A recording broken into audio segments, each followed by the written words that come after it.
CA notification? CA देश का कानून है, इसका नोटिफिकेशन निश्चित रूप से हो जाएगा और चुनाव से पहले के बाद? पहले ही होगा। लोकसभा चुनाव के पहले ही CAA को इम्प्लीमेंट कर दिया जाएगा, होम मिनिस्टर अमित शाह का कहना है ये। चलो गाइस, आज थोड़ा सा आसान भाषा में जानते हैं CAA क्या है। CAA यानी नागरिकता संशोधन अधिनियम। Home Minister Amit Shah confirms implementation of Citizenship Amendment Act. नागरिकता संशोधन कानून यानी CAA को लागू करने वाली है। আমরা কিন্তু পরিযায়ী শ্রমিকদের জন্য ডেভেলপমেন্ট বোর্ড করে দিয়েছি, তাদের যদি नागरिकता कानून याद है आपको? Religion CAA is anti-constitution. इसको कोई रोक नहीं सकता, सबको नागरिकता मिलने वाली। CAA सिटीजनशिप अमेंडमेंट एक्ट जो मोदी सरकार ने लाई थी, बेसिकली उनमें कहना था जो नॉन मुस्लिम माइग्रेंट है जैसे कि हिंदू, सिख, जैन, फारसी, बुद्धिस्ट, क्रिश्चियनिटी में जो 2014 से पहले अगर वो इंडिया में आ चुके थे तो उनको सिटीजनशिप मिल जाएगा, भारत का सिटीजनशिप उनको मिल जाएगा। 2019 में दिसंबर के टाइम में पार्लियामेंट में इस बिल को पास कर दिया गया। उस टाइम के प्रेसिडेंट रामनाथ कोविंद जी ने इस बिल के ऊपर सिग्नेचर भी कर दिया था। उसके बाद से ये कानून बन चुका था, मतलब CAA कानून में तब्दील हो चुका था, सिटीजन अमेंडमेंट एक्ट ये बन चुका था। जब ये बिल पास हुआ था, मेजॉरिटी बहुत सारे लोग इसके ऊपर प्रोटेस्ट कर रहे थे। आसाम में, दिल्ली में शाहीन बाग का प्रोटेस्ट सबको शायद से याद होगा।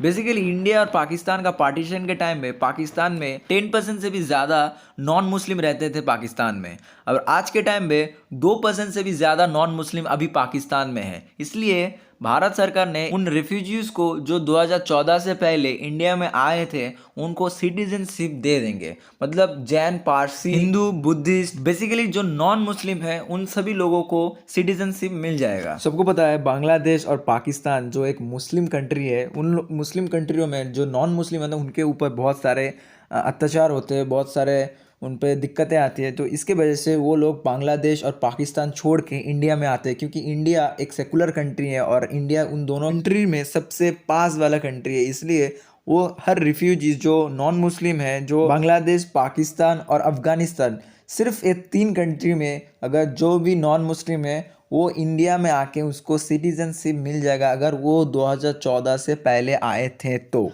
अब इसमें भी कुछ लोगों का प्रॉब्लम ये है कि यहाँ पर मुसलमान लोगों का नाम ही नहीं है, मतलब मुसलमान छोड़ के सब लोगों का नाम थोड़ा थोड़ा है।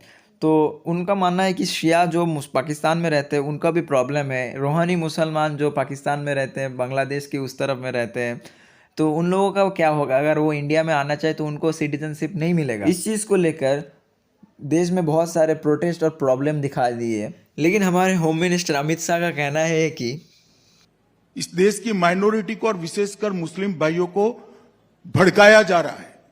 देश में किसी की भी नागरिकता सीए छीन ही नहीं सकता, क्योंकि कानून में प्रोविजन ही नहीं है। सीए जो शरणार्थी आए हैं पाकिस्तान और बांग्लादेश से धार्मिक प्रताड़ना के कारण, उनको नागरिकता देने का कानून है और मैं मानता हूं इसमें किसी का विरोध नहीं होना चाहिए। तो गाइस, इसमें मेरा ओपिनियन ये है कि किसी को, मतलब किसी पीड़ित इंसान को अगर तुमको सिटीजनशिप देना ही है तो उसको उसके प्रॉब्लम के आधार पे सिटीजनशिप देना चाहिए, किसी रिलीजन के ऊपर नहीं। और सबको पता है कि पाकिस्तान और हमारे में एक टेररिस्ट का प्रॉब्लम है, पाकिस्तान हर बार हमारे ऊपर टेररिस्ट अटैक करता है।